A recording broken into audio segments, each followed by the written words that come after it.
Telangana CM ఇప్పుడు focus అంతా నియోజకవర్గాలపై పెట్టారా? నియోజకవర్గాల అభివృద్ధి కోసం డీటెయిల్డ్ రిపోర్ట్ తీసుకొని రావాలని ఎమ్మెల్యేలను ఆయన ఆదేశించారా? ఈ క్రమంలో ఇప్పటికే పలువురు ఎమ్మెల్యేలతో సీఎం భేటీ అయ్యారా? ఆ భేటీ ఆయా నియోజకవర్గాల్లో డెవలప్మెంట్తో పాటు ఎమ్మెల్యే వర్క్ షీట్ను కూడా సీఎం బహిర్గతం చేస్తున్నారా అంటే అవుననే వార్తలు వినిపిస్తున్నాయి. ఇంతకీ నియోజకవర్గాల అభివృద్ధి కోసం సీఎం రేవంత్ ఎలాంటి ప్రణాళికలతో ముందుకు వెళ్తున్నారు? ఇక వాచ్ ది స్టోరీ.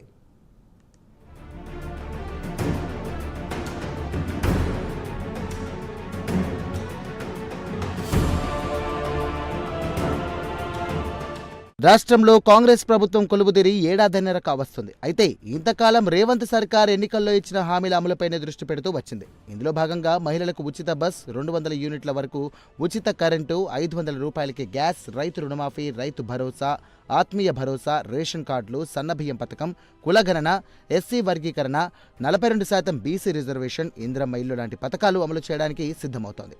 ఇక గత ప్రభుత్వం రూపొందించిన ధరణి పోర్టల్ స్థానంలో భూభారతిని రేవంత్ ప్రభుత్వం ప్రతిష్టాత్మకంగా అమల్లోకి తీసుకువచ్చింది. 60,000కు పైగా ఉద్యోగాలు, ఇంటిగ్రేటెడ్ స్కూల్స్, మెస్ ఛార్జీల పెంపు, స్కిల్స్ యూనివర్సిటీ, ఇలా ఒకదాని తర్వాత ఒకటి చేసుకుంటూ వెళ్తోంది.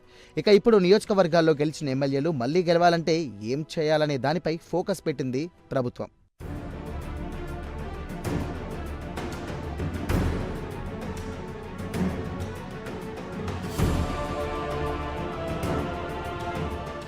ఈ క్రమంలో సీఎం రేవంత్ రెడ్డి హస్తం పార్టీలో గెలిచిన ఎమ్మెల్యేలను తమ నియోజకవర్గాల్లో ఉన్న పెండింగ్ పనులు ఏంటి, చేయాల్సిన అభివృద్ధి కార్యక్రమాలేంటి, ఎన్నికల్లో స్థానికంగా ఎమ్మెల్యేలు ఇచ్చిన హామీలేంటి, వీటిలో నుంచి దేనికి మొదటి ప్రాధాన్యత ఇవ్వాలని ఎమ్మెల్యేలు అనుకుంటున్నారు, మొత్తం నియోజకవర్గ అభివృద్ధికి ఎన్ని నిధులు అవుతాయన్న అంచనా వేస్తున్నారు. ఈ డీటెయిల్స్ అన్నిటితో రిపోర్ట్ సిద్ధం చేయాలని సీఎం ఎమ్మెల్యేలకు చెప్పారని సమాచారం. దీంతో ప్రతి ఒక్క ఎమ్మెల్యేతో 1 by 1 ప్రభుత్వం చర్చించడానికి సిద్ధమవుతోంది. మొదటి లిస్టులో చేసే పనులు, వచ్చే ఏడాది చేసే పనులు, నియోజకవర్గ అభివృద్ధి కోసం నిధుల గురించి ఎమ్మెల్యేలకు ప్రభుత్వం వివరించనుంది.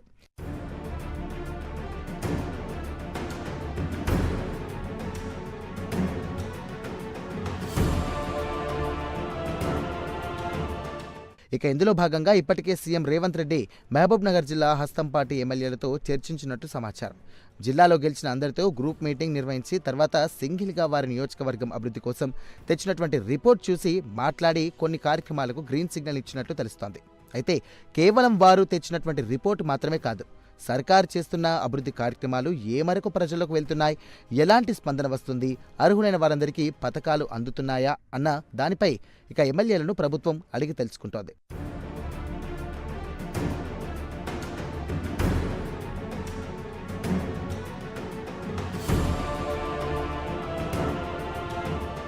అయితే ఈ ఎమ్మెల్యేల భేటీలో సీఎం రేవంత్ రెడ్డి ఎమ్మెల్యేల వర్క్ రిపోర్ట్ కూడా తెప్పించుకున్నారట.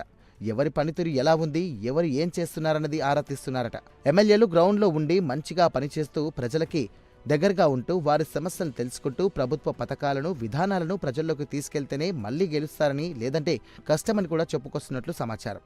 నియోజకవర్గ అభివృద్ధిపై దృష్టి పెట్టడంతో పాటు ఏ ఎమ్మెల్యేకి ఏం చెప్పాలో అది చెప్పి పంపిస్తున్నారట సీఎం. మరి నియోజకవర్గాలపై ఫుల్ ఫోకస్ పెట్టి ప్రణాళికబద్ధంగా ముందుకు వెళ్తున్న రేవంత్ సర్కార్ ఏ మేరకు సక్సెస్ సాధిస్తుందో వేచి చూడాలి.